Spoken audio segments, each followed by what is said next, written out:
Another question. Here we are given a matrix A. If A is this matrix, we have to find values of A and B such that A square plus A into A plus B into I is equal to 0 matrix. यहाँ पे हमारे पास एक matrix दी हुई है और एक condition दी है. Condition क्या दी है कि A square plus A into A plus B into I where I is identity element is equal to 0 matrix. तो यहाँ पे क्या करना है, यहाँ पे हमने इन सारी वैल्यूज़ को हमने पुट करना है. जैसे ए स्क्वायर है हमारे पास, लेकिन सबसे पहले हमने ए स्क्वायर की वैल्यू निकालनी है. हमारे पास ए स्क्वायर दिया नहीं है, हमारे पास दिया है ए.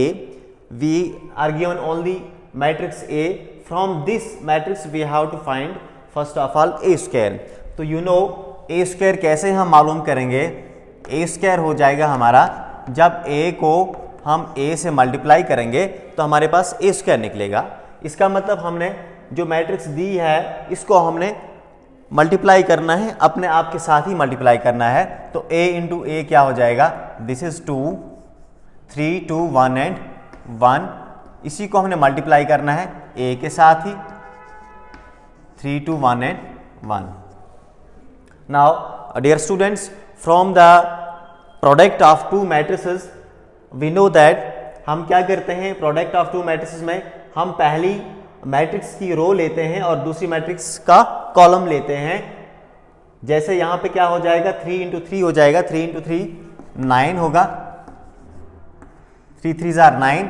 अब प्लस क्या करते हैं हम, प्लस करते हैं हम 2 इंटू 1, क्योंकि हमने यहाँ से आगे बढ़ना होता है और यहाँ से नीचे बढ़ना होता है. क्योंकि सेकंड मैट्रिक्स में हमने कॉलम लेना होता है और फर्स्ट मैट्रिक्स में हमने रो लेना होता है. तो 3 3 जार हो गया 9 प्लस 2 इंटू 1, 2 1 जार 2. इसी तरीके से 3 into 2 that is 6 plus 2 into 1 2. Likewise अब हम ये वाला रो पकड़ते हैं. 1 into 3 that is 3 plus 1 into 1 that is 1. Again 1 into 2 that is 2 plus 1 into 1 that is 1.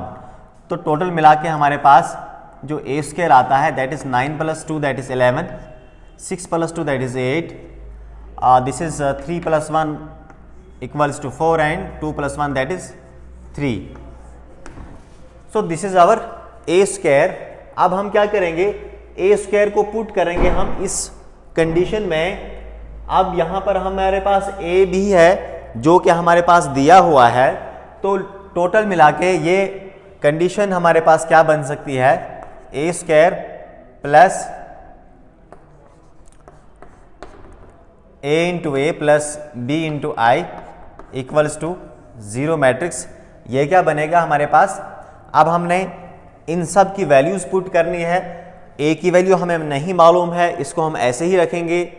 इसी को हमने फाइंड करना है. इसी तरीके से बी की वैल्यू भी हमें नहीं पता है, हम इसको एज इट इज़ रखेंगे. आइडेंटिटी हमें मालूम है, आइडेंटिटी के एलिमेंट्स भी हमें मालूम होते हैं. अब यहाँ पे आइडेंटिटी हमने किस ऑर्डर की लेनी है, जिस ऑर्डर की हमारे पास मैट्रिक्स दी होती है उसी ऑर्डर की हमने यहाँ पर आइडेंटिटी भी लेनी होती है. तो ए स्क्वायर हमारे पास आया है 11 8 4 and 3 plus A into A, जो ए हमारे पास दिया है which is 3 2 1 and 1 plus B into identity. Identity means 1 0 and 0 1 is equal to 0 matrix. अब you know from the definition of 0 matrix all the elements are zeros. तो इसके elements हो जाएंगे 0 0 0 एंड 0. अब हम क्या करेंगे, पहले यहाँ पे हम a को अंदर मल्टीप्लाई करेंगे और b को भी अंदर इस मैट्रिक्स के साथ मल्टीप्लाई करेंगे. इसको हम फिलहाल एज इट इज़ रखेंगे. 11 8 4 and 3 plus a into 3 that is 3a, a into 2 that is 2a, a into 1 a and again a into 1 a. Likewise यहाँ पर भी हम b को इस मैट्रिक्स के हर एलिमेंट के साथ मल्टीप्लाई करेंगे, which gives b into 1 b into 0 0, b into 0 0 and b into 1 b is equal to 0 0 0 and 0. Now dear students, from the addition of matrices we know that we add corresponding elements of matrices. यहाँ देख रहे हैं हम, यहाँ पे 3 matrix दी हुई हैं, इनको हमने ऐड करना है। तो हम कैसे ऐड करते हैं, हम इनके सारे कॉरस्पॉन्डिंग एलिमेंट्स को ऐड करते हैं।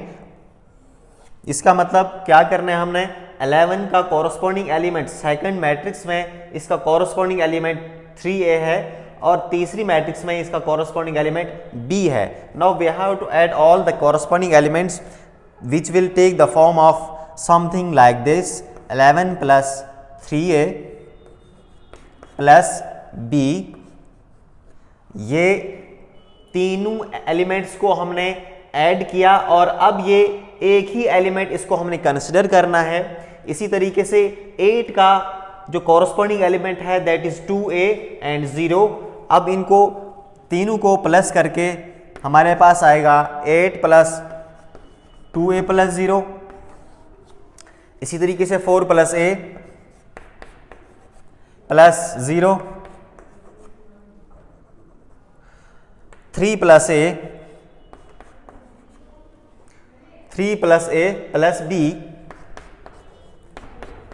equals to 0 0 and 0. Now dear students, there are 2 matrices.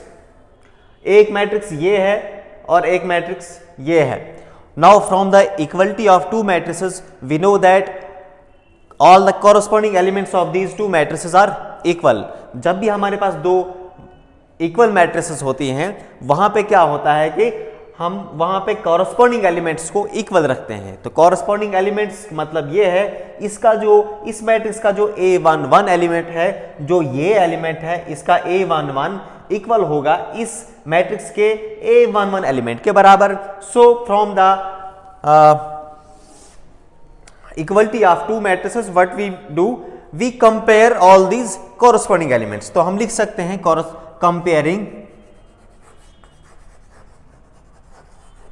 comparing the corresponding elements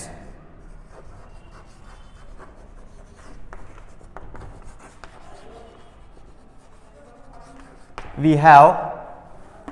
अब मैं यहां से स्टार्ट कर रहा हूं। हमारे पास क्या बनेगा, हमारे पास बनेगा 11 plus 3a plus b is equal to 0। ये हमारी पहली इक्वेशन बनेगी, 11 plus 3a plus b is equal to 0। Again from this element we have 8 plus 2a is equal to 0 because 8 plus 0 is 8, तो टोटल मिला के 8 प्लस 2a आ जाएगा। From this 4 plus this is a and this is 0 because यहां पे हमारे पास 0 था।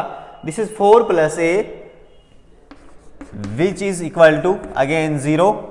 4 प्लस a, जहां पे यहां 0 था, 4 plus 0 is 4 plus a which is 4 plus a, total मिला के 4 प्लस a आएगा which is equal to this 0। And again from this element 3 plus a plus b is equal to again 0। अब हमारे पास यहां पे हमारे पास अब 4 इक्वेशंस बन रही हैं। This is equation number first, this is equation number second, this is third and this is fourth. अब हमने निकालना क्या है, चूंकि हमारा क्वेश्चन जो है we have to find values of a and b from all these equations. आप देख रहे हैं यहां से आप इजिली इक्वेशन नंबर 2 से या इक्वेशन नंबर 3 से आप a की वैल्यू निकाल सकते हैं। हम अगर इक्वेशन नंबर 2 से इसकी a की वैल्यू निकालना चाहें, हमारे पास क्या आ जाएगा, फ्रॉम इक्वेशन 3, फ्रॉम इक्वेशन 2 आप चाहें तो 3 से भी निकाल सकते हैं। मैं यहाँ से 2nd इक्वेशन से निकाल रहा हूँ। यहाँ से हमारे पास आ जाएगा 2a is equal to -8 which is equal to a is equal to -4। जब 2 आगे जाएगा -8 के डिवाइड में विच विल गिव -4। अब इस a को हम पुट करेंगे, चाहे आप a में पुट करो चाहे b में पुट करो, आपके पास b मिल जाएगा। Now put A in equation first, we get, हमारे पास क्या मिलेगा 11 प्लस 3A। अब A हमारे पास -4 आया है। Now we have to put this value -4 plus B equals to 0, which is equal to -12, 11 -12 plus B is equal to 0, which is again equal to -1 plus B is equal to 0, which gives B is equal to 1. So this is the value of B and this was the value of A. तो यहाँ पे हमारे पास question खत्म होता है। I hope कि ये आपको अच्छे से समझ में आया होगा। From the point of examination, this question is very much important, so please you must clear all the concepts involved in these questions. I think it's enough up to these lines. Next we'll do tomorrow. Till then, goodbye.